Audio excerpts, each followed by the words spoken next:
Berdasarkan instruksi Kementerian Dalam Negeri nomor 35 dan 36 tahun 2021 terkait penerapan pemberlakuan pembatasan kegiatan masyarakat berlevel, pemerintah mewajibkan kartu vaksin menjadi syarat mobilitas hingga mengakses ruang publik bagi masyarakat. Hal ini dilakukan sebagai upaya relaksasi pembatasan kegiatan masyarakat serta pemulihan ekonomi nasional, mengingat angka konfirmasi kasus positif mengalami penurunan.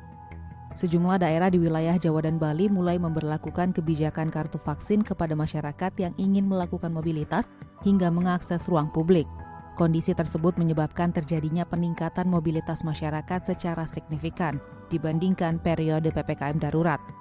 Hal ini terlihat dari tingginya animo masyarakat yang mengakses layanan transportasi publik dengan berbagai tujuan, baik domestik maupun mancanegara. Selain itu, sejumlah pusat perbelanjaan hingga pasar tradisional pun mulai ramai dikunjungi masyarakat, mengingat adanya kebijakan pelonggaran operasional selama penerapan PPKM berlevel. Namun pada implementasinya, kebijakan kartu vaksin sebagai syarat mobilitas masih memenuhi sejumlah hambatan di lapangan. Banyak masyarakat mengeluhkan kondisi ini sebagai bentuk kesenjangan sosial antara masyarakat yang sudah menjalani vaksin dengan yang belum menerima karena beberapa alasan. Selain itu, banyak masyarakat yang belum mendapatkan sertifikat pasca menjalani vaksinasi, sehingga sulit melakukan mobilitas hingga akses ke ruang publik.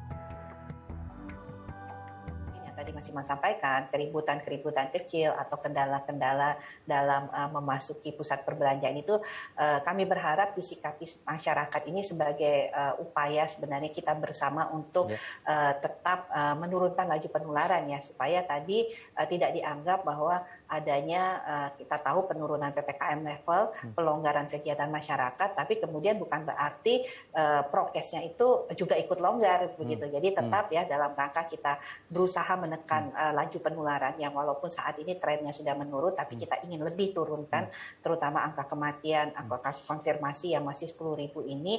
Nah itu disikapi memang masih ada pembatasan-pembatasan tertentu untuk kegiatan masyarakat walaupun sudah ada beberapa pelonggaran-pelonggaran.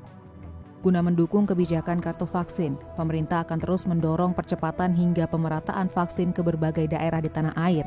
Saat ini, skema yang diberlakukan dalam distribusi vaksin yaitu menyesuaikan proporsi penduduk suatu wilayah dan laju penularan virus sebagai upaya membentuk herd immunity hingga meminimalisir potensi terjadinya epicentrum COVID-19 di suatu wilayah.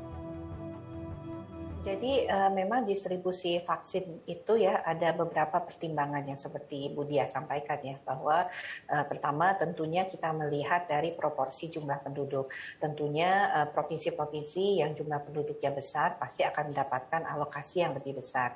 Yang kedua adalah kita melihat tingkat penularan ya daripada atau laju penularan dari provinsi-provinsi. Artinya kita masuk kepada kriteria kedua, yaitu kelompok ataupun yang masyarakat rentan, di mana kita tahu misalnya DKI Jakarta itu adalah penyumbang kasus konfirmasi positif itu 40-60% ya, sehingga tentunya vaksinasi sebagai tools harus kita lakukan. Nah terkait hal untuk mendapatkan vaksinasi, kita tidak lagi harus menunggu undangan ya ataupun SMS yang akan diberikan. Jadi kita bisa secara aktif melakukan pendaftaran melalui aplikasi Peduli Lindungi atau melalui situs-situs yang dimiliki oleh pemerintah daerah ya.